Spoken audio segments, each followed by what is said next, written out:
Hello my dear students, আশা করি সবাই ভালো আছো। আমি আজকে তোমাদেরকে একটা ম্যাথের সলিউশন দেখাবো।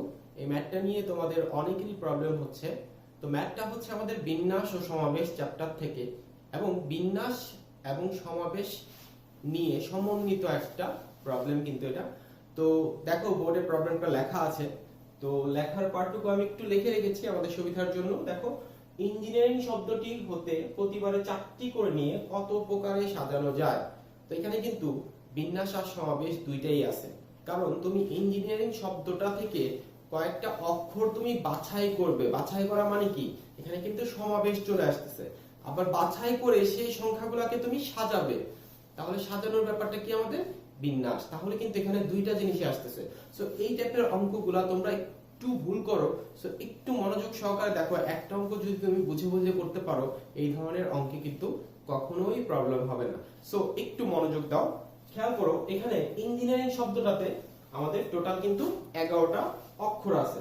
তো সেখানে কি কি দেখো, রিপিট কি কি আছে আমাদের? 3টা ই আছে, 3টা এন আছে, 2টা জি আছে, 2টা আই আছে, আর একটা আর আছে। সো এখন খেয়াল করো তো, আমরা যদি বলতে চাই শব্দটাতে মোট কয়টা ভিন্ন ভিন্ন অক্ষর আছে, এটা যদি বলতে চাই ভিন্ন ভিন্ন অক্ষর আছে কয়টা, সেই ক্ষেত্রে আমরা কিন্তু বলবো দেখো আমাদের কিন্তু 5টা ভিন্ন ভিন্ন অক্ষর আছে। কি করে? ধরো তুমি 3টা আই থেকে একটা আই নিলা, আমি 3টা আই কে একসাথে লিখে দেখাইলাম।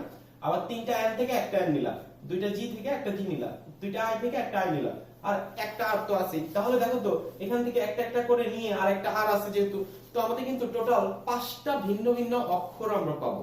সো এখন আমরা বাছাইয়ের উপায়গুলা একটু দেখি, আমরা কত ভাবে কি কি উপায়ে বাছাই করতে পারবো। খেয়াল করো, এখানে আমরা ক নম্বরে একটু খেয়াল করো, আমরা বাছাইয়ের পদ্ধতিগুলো একটু দেখে নেই কিভাবে বাছাই করব। আমরা প্রথম উপায়টা হচ্ছে আমরা 4টা লেটারই, 4টা বর্ণ বা অক্ষরই আমরা ভিন্ন ভিন্ন নিব। তাহলে লেখো এখানে সবগুলো ভিন্ন ভিন্ন।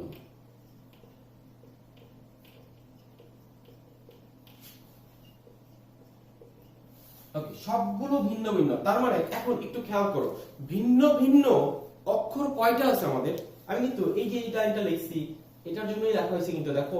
সুতরাং শব্দটিতে মোট 5টি ভিন্ন ভিন্ন অক্ষর কিন্তু আছে। সো এই 5টা ভিন্ন ভিন্ন অক্ষর থেকে আমরা 4টা বাছাই করব। আমাদের কিন্তু 4টা বাছাই করতে হবে প্রতিবারে। সো আমরা তাহলে বাছাইটা কি হয়, 5টা থেকে 4টা বাছাই করলে আমরা কিভাবে প্রকাশ করি? 5C4, খুবই সিম্পল জিনিস। তাহলে দেখো 5C4। সো এটার ভ্যালুটা লিখে ফেলো, এটার ভ্যালু আসবে আমাদের 5। ক্যালকুলেটর বসাইলে খুব সুন্দরভাবে ভ্যালু চলে আসবে। তারপরে দেখো আমরা বিন্যাসটা দেখি। এখানে খেয়াল করো, আমরা 5টা থেকে 4টা বাছাই করলাম। যে কয়টা তুমি বাছাই করছো সেই কয়টাকেই তো তুমি সাজাবা। তাহলে প্রতিবারই কিন্তু তুমি 4টা জিনিসই বাছাই করতেছো, তাই না? তোমাদের কিন্তু বাছাই করতে হবে 4টা জিনিসই। 4টা জিনিস বাছাই করে সেটাকে আবার সাজাইতে হবে। তাহলে 5টা থেকে তুমি এট ফার্স্ট 4টা বাছাই করলে, তারপরে সেটাকে সাজাবে। সাজাইতে গেলে কি করতে হবে দেখো, আমরা 4টা জিনিসকে সাজাইতে পারবো কত ভাবে? 4 ফ্যাক্টোরিয়াল ভাবে। খুবই সহজ জিনিস কিন্তু। তুমি 5টা থেকে এট ফার্স্ট 4টা বাছাই করলে, বাছাই করে সেটাকে সাজাইতে পারবা 4 ফ্যাক্টোরিয়াল ভাবে। তারপরের উপায়টা আমরা দেখি। আমরা যদি দুইটি একই আবার দুইটা যদি ভিন্ন নেই, সেই ক্ষেত্রে কি হবে? দুইটা একই জাতীয় জিনিস নিলাম, দুইটা ভিন্ন নিলাম। দুইটা একই বলতে বোঝাচ্ছে কি, আসলে মনে করো দুইটা ই আছে, অথবা দুইটা এন আছে, দুইটা জি, দুইটা আই, এরকম টার্ম থাকবে। আর দুইটা ভিন্ন যে কোনো দুইটা টার্ম হতে পারে, আর আই জি, সো যে কোনো টার্ম হতে পারে দুইটা ভিন্ন। এখন একটু চিন্তা করো, দুইটা একই জাতীয় জিনিস নিতে গেলে আমাদের একই কি কি জিনিস আছে এটার দিকে একটু লক্ষ্য রাখতে হবে। আমি একটু কালার পেন দিয়ে দেখাচ্ছি, একটু খেয়াল করো। এই যে একই জাতীয় জিনিস যে কয়টা আছে সেটা নিয়ে চিন্তা করতে হবে।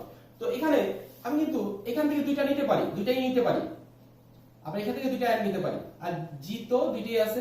সো এখান থেকে কিন্তু এই 4টা কেস থেকে কিন্তু আমি দুইটা দুইটা করে নিতে পারি।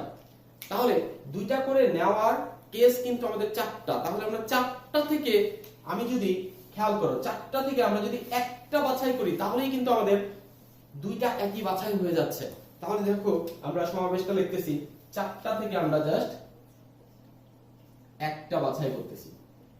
আচ্ছা, পরের অংশটা পরের অংশটা কি একটার মধ্যে যেহেতু আরেকটা বাছাই হচ্ছে এই কারণে কিন্তু আমরা মাল্টিপ্লাই দিচ্ছি। পরের অংশটা কি দেখো দুইটি ভিন্ন। এখন একটু চিন্তা করো, মনে করো সে তুমি দুইটা ই বাছাই করছো, তাহলে ভিন্ন ভিন্ন অক্ষর আর কয়টা থেকে যায়? তুমি দেখো এখান থেকে একটা নাও, এখান থেকে একটা নাও, এখান থেকে একটা নাও, আর আটটা একটাই আছে, তাহলে ভিন্ন ভিন্ন অক্ষর কিন্তু আমাদের চারটা থেকে যায়। তাহলে চারটা থেকে আমরা কিন্তু দুইটা ভিন্ন বাছাই করতে গেলে আমাদের কম্বিনেশনটা কি আসবে? 4C2। সো জাস্ট এখন ক্যালকুলেশন করো। 4C1 মানে হচ্ছে 4 আর 4C2 মানে হচ্ছে 6, তাহলে 4 * 6 24। ওকে, তারপরে আমাদের বিন্যাস সংখ্যাটা আসবে। আমরা যেটা বাছাই করছি সেটা আগে লিখি। এখন দেখো আলটিমেটলি আমরা কিন্তু বাছাই করছি চারটাই, কিন্তু এখানে একটা জিনিস দেখো, দুইটা একই, মানে রিপিটেশনের ব্যাপার আছে। তো আমরা বিন্যাসের ক্ষেত্রে কিন্তু রিপিটেশন থাকলে কি হয়, যে কয়টা রিপিট থাকে সেটা দিয়ে ভাগ দিয়ে দেই। তাহলে জাস্ট আমরা চারটা বাছাই করছি, এখানে আমরা রিপিট পাইছি কি দুইটা, দুইটা যেটা একই বলছে, তাহলে 2 ফ্যাক্টরিয়াল দিয়ে কিন্তু আমাদের ভাগ দিয়ে দিতে হবে। সো একটু ক্যালকুলেশন করি আমরা। আচ্ছা, অপরেরটা আমরা ক্যালকুলেশন করে আসি। 5C4 মানে হচ্ছে 5 * 24 120। তারপরটা দেখো এখানে আসতেছে, এটা আসছে 24 আর এখানে আসতেছে 24/2 12, 24 * 12 288। ওকে, এরপরে চলে আসো আমরা 3 নাম্বার কেস কি হতে পারে। যতগুলা কেস আসবে সবগুলা কেস নিয়ে কিন্তু আমাদের কাজ করতে হবে। সো 3 নাম্বারের কেস, তুমি দেখো তিনটা একই, একটি ভিন্ন, এরকম কেস কিন্তু হতে পারে যে তিনটা জিনিসই একই হইলো আর একটা ভিন্ন হইলো। এখন তিনটা জিনিস একই এই ধরনের কেস কয়টা আছে খেয়াল করো তো। তিনটা জিনিস একই এই ধরনের কেস কিন্তু আছে আমাদের দুইটা। তাহলে দুইটা থেকে আমাদের একটা বাছাই করলেই কিন্তু এই যে তিনটি একই, এই বাছাইটা হয়ে যাচ্ছে। তাহলে আমরা কি করব, দেখো দুইটা থেকে একটা বাছাই করলাম।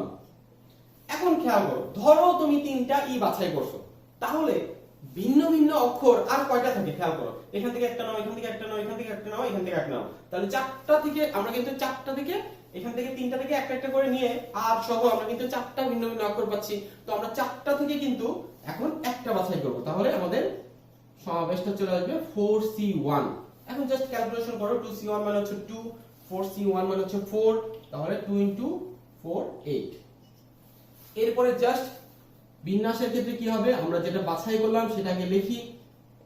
বাছাই করার পর আমরা চারটাকে সাজাবো। এখন রিপিট আছে কি দেখো, তিনটা কি যেহেতু বলছে, সো ডেফিনেটলি আমাদের 3 ফ্যাক্টরিয়াল দিয়ে কিন্তু ভাগ হবে। সো জাস্ট এখন ক্যালকুলেশন করো। এইটুকুর মান আসছে আমাদের 8, তাহলে 4 ফ্যাক্টরিয়াল মান হচ্ছে 24, 3 ফ্যাক্টরিয়াল মান হচ্ছে 6, তাহলে এখানে আসবে 4, তাহলে 8 * 4 মানে 32। ওকে, তারপরে চলে আসি 4 নাম্বার কেসে। 4 নাম্বার কেসটা কি রকম হতে পারে একটু খেয়াল করো তো। আমরা 4 নাম্বার কেসে দুইটা একই আবার দুইটা একই, এরকম কেস হতে পারে না? হইতে পারে কিন্তু। যেমন দেখো আমি দুইটা ই নিলাম, আবার দুইটা এন আসতে পারে, আবার দুইটা এন নিলাম, দুইটা জি আসতে পারে। সো এরকম কেস কিন্তু হতে পারে, দুইটা একই আবার দুইটা একই। সো দেখো 4 নাম্বার কেসটা হচ্ছে আমাদের দুইটি একই, দুইটি একই। সো এই ধরনের কেসের ক্ষেত্রে আমাদের সমাবেশটা কি হবে? তো আমরা কিন্তু দেখো আমাদের এই জাতীয় জিনিস আছে হচ্ছে চারটা থেকে কিন্তু আমি তখন দুইটা বাছাই করব। 4C2 খেয়াল করো, চারটা থেকে কিন্তু আমরা দুইটা বাছাই করলেই এই সমাবেশটা হয়ে যাচ্ছে। কারণ তুমি খেয়াল করো চারটা জিনিস আছে এই জাতীয়, মানে আমি দুইটা বাছাই করতে পারবো, দুইটা একই জাতীয় জিনিস। তাহলে দেখো তুমি যদি চারটা থেকে দুইটা বাছাই করো, মনে করো এই একটা বাছাই করলা ই, আরেকটা বাছাই হয়ে গেল এন, এরকম। সো আমাদের কিন্তু এভাবে চারটা, প্রতিবারে চারটা করে নিয়ে কিন্তু আমি এইভাবে বাছাই করতে পারবো। সো এরপরে জাস্ট আমরা এটা ক্যালকুলেশন করি। 4C2 মানে হচ্ছে আমাদের 6, তাহলে 4C2 4 ফ্যাক্টরিয়াল বাই, এখন একটু খেয়াল করো দুইটা একই আবার দুইটা একই, এখানে কিন্তু দুইবার রিপিটেশনের ব্যাপার আসছে। খেয়াল করে দেখো দুইবার কিন্তু আমাদের এখানে রিপিটেশনের ব্যাপার আসছে, তাহলে কিন্তু আমাদের 2 ফ্যাক্টরিয়াল দিয়ে দুইবার ভাগ হবে। সো জাস্ট আমাদের ক্যালকুলেশন করো। ক্যালকুলেশন করলে যেটা আসবে দেখো আমাদের 4C2 মানে হচ্ছে 6, আর এখানে 4 ফ্যাক্টরিয়াল 24, 24/2 12, তাকে আবার 2 দিয়ে ভাগ করতে হবে, তাহলে কিন্তু এখানে 6 আসতেছে। 6 * 6 তার মানে 36। ওকে, সো এখন জাস্ট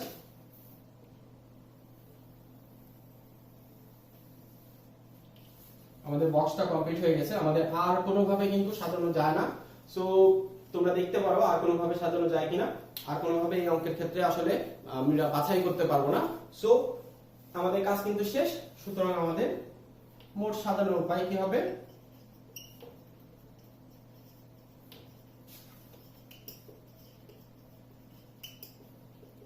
সো জাস্ট যেগুলো আসছে এগুলো আমরা যোগ করে দিব।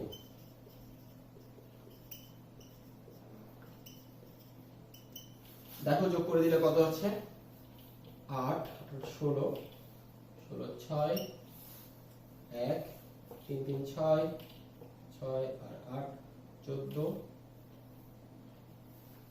17 7 হাতে আছে 1 2 আর 1 3 4 476। তো এই অঙ্কের অ্যান্সার কিন্তু 476 ভাবে আমরা কিন্তু সাজাইতে পারবো। সো অনেক সময় কোশ্চেনে কিন্তু চলে আসতে পারে যে কত ভাবে বিন্যাস ও সমাবেশ করা যায়। সমাবেশের কথা বললে কিন্তু এই যে এই কয়টা টার্ম আমরা যোগ করে দিব, ঠিক আছে, যে আমাদের সমাবেশ সংখ্যাটা কত, এটা আসতে পারে যে কত ভাবে আমরা বাছাই করে সাজাইতে পারবো। সেই ক্ষেত্রে কিন্তু আমাদের বাছাই সংখ্যাটাও উল্লেখ করে দিতে হবে, কারণ আমাদের কিন্তু কোশ্চেনে যদি দুইটা জিনিসই চাই, দুইটা জিনিসই কিন্তু আমাদের দিতে হবে। তো এই টাইপের অঙ্ক তোমরা অনেকেই ভুল করো, আর অনেকেই এই জাতীয় অঙ্কগুলো বোঝো না, সেই কারণেই আজকে ভিডিওটা করা। তো তারপরে যদি কারো কোনো প্রবলেম হয় সেক্ষেত্রে আমাকে কমেন্ট করে জানাবে, আমি আবার বোঝায় দেওয়ার চেষ্টা করব। যার প্রবলেম হবে, যে জায়গায় প্রবলেম হবে, অবশ্যই কিন্তু আমাকে জানাবে। আর অন্য কোনো ধরনের অঙ্কে যদি কোনো ঝামেলা থাকে, এই বিন্যাস সমাবেশ রিলেটেড কোনো অঙ্ক নিয়ে যদি ঝামেলা থাকে, সেক্ষেত্রে তোমাদের ম্যাক্সিমাম স্টুডেন্টের যদি ঝামেলা থাকে, সেক্ষেত্রে আমাকে একটু ইনফর্ম করবে, আমি সেটা নিয়ে আবার এখানে চলে আসবো। সো সবাই ভালো থাকবে। আবারও সবাইকে অসংখ্য ধন্যবাদ। আজকের মতো এই পর্যন্তই। আল্লাহ হাফেজ।